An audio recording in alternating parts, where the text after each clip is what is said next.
tones of the passage, your weighted video, and you're doing it, marking it, your feedback coming up, and this is what is making us perfect. Yes, tones of the passage, you're not going to miss marks on it. Whether CLAT gives you 5 passages or 6 passages, our students will leave no stone unturned. Yes, we will leave no stone unturned, that none of the questions that you miss out of them, and you do them in the right perspective. Right, students? So coming up with the tone of the passage, let's begin with the 11th tone. I have already taken 10 tones with you, the factual, narrative, descriptive, explanatory and sarcastic tone.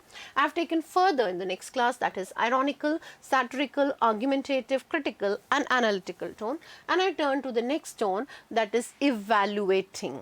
Evaluating is talking of more than 2 hypotheses, sometimes 2 or more than 2 hypotheses. It is an assessment or appraisal. Please note this word appraisal, very important. You appraise or evaluate things. You are very judgmental. Be very judgmental in your tone. You rank or estimate things. You're gauging or rating things. You're interpreting things. Your guesstimation. See, estimation आपने सुना होगा. And what is this? This is guesstimation, and valuation or investigation, that is probe into the thing. You've heard of this phrasal verb? Look into the matter. Please look into the matter. We use it more often in the official papers. So you try to look into the matter and investigate things in the right perspective. That is the word evaluate. Next tone, respectful. Respectful is appreciating very sincerely. You are very reverential and deferential in your tone. You admire things. You are very humble, gracious, chivalrous, from the word chivalry. You know, chivalry कैसे linked है. Now chivalrous are knights were the people who were known for their chivalry. These were the people who used to escort the women, and they used to do or die for the honor of women. So they were called the chivalrous character. That's why the word chivalrous. You're very respectful. If you tell somebody he's very chivalrous, means very respectful, especially towards women, right? Subservient, obedient, take a bow. You bend down towards something. You give too much of respect to it, right? If I'm writing a passage on maybe Bhagat Singh or Mahatma Gandhi, my tone may be very respectful, because I cannot forget the yeoman service they have done for India. The next tone is appreciative. Appreciative is naturally filled with, loaded with so many synonyms and the roots. Please note the root, Lord, that is praise, EU, that is good, and X, that is out and out the best, LOG, that is speech, right? So this would be more in a form where you are praising something, flattering something, appreciating and being grateful for something. You are supporting things. That is laudatory tone. Admiring and praiseworthy tone, commendable tone is called, that is appreciative. When you are critically appreciative, see, there is a difference in the two, because you may come across any. Multiple choice shouldn't deter you. Multiple choice shouldn't shake you up and you know, get unnerved. No, you don't have to in the examination. Keep your balance of mind, the equilibrium, the animosity. Critically appreciative means you are appreciating, but you're presenting both positive and negative sides. By tilting towards positive, sometimes negative. Now you have seen the pendulum to and fro, right? Like a swing, like a favoring, sometimes positive, sometimes negative. This kind of a judgment or an opinion where you're praying the sides, both these sides here, positive as well as negative, is called critically appreciative. India has many things. India is rich in culture, but we have these problems. What type of tone? Yes, critically appreciative tone. Next tone, dogmatic. I discuss this word very often, and the offline students must jump to their heels saying this word. Ma'am, we remember 10 synonym. Something which is mulish, stickler, rigid, intransigent, adamant, obdurate, something which is obstinate, stickler, unchanging, unadaptable, unadjusting is the word here, dogmatic. It's linked with the dogged, and linked with the mule, that is mulish. Strongly expressive your belief. जो writer है वो इस तरह से बोलेगा, see what I am saying is right, nothing else to say, my words my things are all right. You don't give any space for the other person to express their views, and you're too much rigid and mulish in your attitude. Mule, known for its obstinacy. Stickler, stubborn, obstinate, obdurate. Yes, vocabulary doesn't leave you here too. Intransitive, intransigent, unadjusting, unadaptable, and adamant in your tone. This type of tone focuses on things where you are bound to follow something in the right perspective. Now I give you examples. See, evaluating, now you are trying to see that there's so many years of India's independence and what have we achieved finally? Are we really, like we say, man is always free but he's bound by chains. So in that case, it will be more of evaluative tone. When we say that I'm talking of Gandhi or Nehru, or I pay more attention to them and I talk in them in a very positive scenario, I say that these are the people who did lot for India, a human service for India. So my style and tone would be respectful tone. When I am praising, I'm finding lot many merits in the government and the rule of some XYZ leader. I don't want to name because politics is not my cup of tea. I said that XYZ leader has done so many reforms for India, has done so many things for India. I'm praising him. I'm opening my heart out. The writer is just telling about all the positive shades of the character. Then the tone would be appreciated. When you are talking in positive and negative both scenarios, you're tilting half positive and half negative. In that kind of a tone, it's critically appreciative tone. And if it is dogmatic, you're strongly expressing your beliefs as if they were facts. आप ऐसे believe करो जैसे ये चीज़ बिल्कुल, you're going to stick to your point. You will not accept any other person's point of view. You are so adamant in your attitude. This type of tone is called dogmatic or mulish tone, a stickler kind of a tone. Let's move further to the other tones. I hope you have no problem and your problems are all welcome.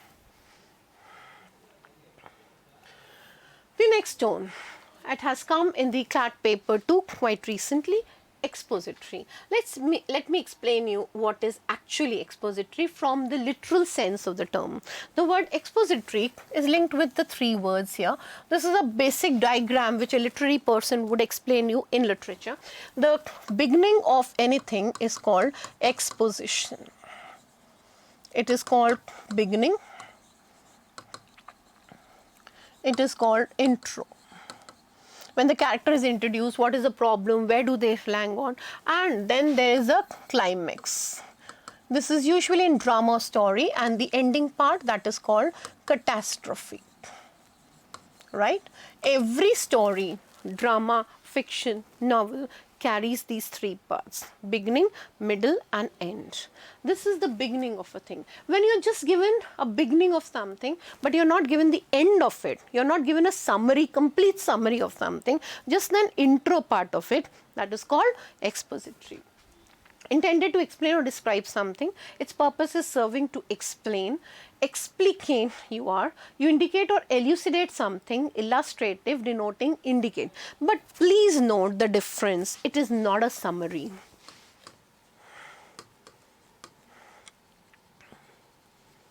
Right? It is not complete idea. It is just an intro. Suppose I tell you about maybe literature, I tell you the story that Hamlet, this happened, he was passing through the antique disposition, but I don't give you the ending of it. People are just thinking, figuring, will he be mad? Is he really mad? And I leave it at a juncture where you're very curious to know what would be the ending. What would happen further? Is he going to die? Is he going to live? What would be the further ending? That kind of a situation which leaves the students, which leaves the person, which leaves the readers in a atmosphere of awe, mystery, suspense. Yes, that is what is expository. Note it very carefully, interesting, and do apply to the CLAT paper so that you don't get it wrong, right? Cynical और pessimistic. देखिए cynical और pessimistic के लिए मैं एक चीज़ specially बताऊंगी. cynical एक different scenario में. इसको करने का एक बहुत easy method है. The last paragraph will be optimistic or pessimistic always. When you have, I've described all about the policies of Tughlaq, and in the last I say that he was a good administrator, he did a lot for India, he was the 14th century ruler, all the people were this, but we had still a ray of hope. So in that case, my tone is optimistic. But when I'm saying the last part, the last 4 lines, I end up in this way, there's no ray of hope. People are all dying. People are thinking, sitting, figuring, imagining what is going to happen about them. What is their future? That kind of a tone would be pessimistic tone. It's tending to see the worst aspect of things. आप हर चीज़ का क्या देख रहे हो? Worst aspect. Or believe that worst will happen. You don't feel any ray of hope. Usually seen in the last part. Right? Moving towards negativism, moving towards sadism, moving towards pessimism, melancholy, desolation, loneliness, sadness or gloomy or depressed, right? It is more of lugubrious style. It's full of misery and doubting state. It is despondency. It's low spirits. It is down in the dumps. You're in a very sad and a gloomy state. This kind of a tone is called pessimistic tone. You're very sad. You are too much lost in your sadness and gloominess. You're not able to come out of it. That is kind of pessimistic or cynical tone. Depressing. The last part would carry some lines, some words, some things where you would feel, yes, there's no ray of hope. Just the opposite, full of ray of hope, more bright and buoyant in your attitude, right? You're very hopeful and confident that its future will hold something best for you. See, nobody knows what is hidden in the palms of future, but the best is to think best. And you're very confident about your future, moving towards positivism. You're very cheerful and cheery. You're confident and sanguine. Please note the word sanguine, very important synonym for the word that is optimistic. You're favorable, auspicious. You are propitious. Note the synonym, very important tone, propitious and sanguine. Promising. See, you're aspiring, promising lawyers. You know every cloud has a silver lining. You see it from the idiom angle that everything good is going to happen. There's nothing bad which is hidden in future. In that kind of a tone, you're more optimistic, you're more stylish, you're more hopeful towards the best part of the things, and you see things in the best scenario. That is called optimistic, full of ray of hope. Right? And the next 2 tones, that is accusing, you are blaming someone for anything that bad has happened, indicating a belief in someone's guilt. Please note the root kalp. Kalp is crime. You're blaming someone, you're summoning someone, you're putting a charge on someone, you accuse someone, or you put an allegation on someone. Many people put allegations on Nehru for various disasters that happened after the partition of India and Pakistan. You are more impeaching, slanderous kind of a style. You are blowing the whistle on, see the idiom, and you are inculpate in it. This is indicating a belief that someone is guilty. You're putting the blame on someone. And the last tone for today, that is grandiose. This is impressive and imposing style. It's a magnificent style. It is awe-inspiring, splendid, majestic, glorious, flamboyant and over the top. It's style which is really grand manner. The words are used in a very grandiloquent style. Please note the word grandiloquent style. Framed by the 2 roots, grand, high, and loquent speech. You are using words like Shashi Tharoor. Yes, the words which are very high level. Right? So, I hope you've understood these 20 tones and will be coming up with more and more tones and with more and more feedback wanted from you. Please do like and subscribe the channel, and please do keep waiting for the next video for the tones of the passage. Thank you, students.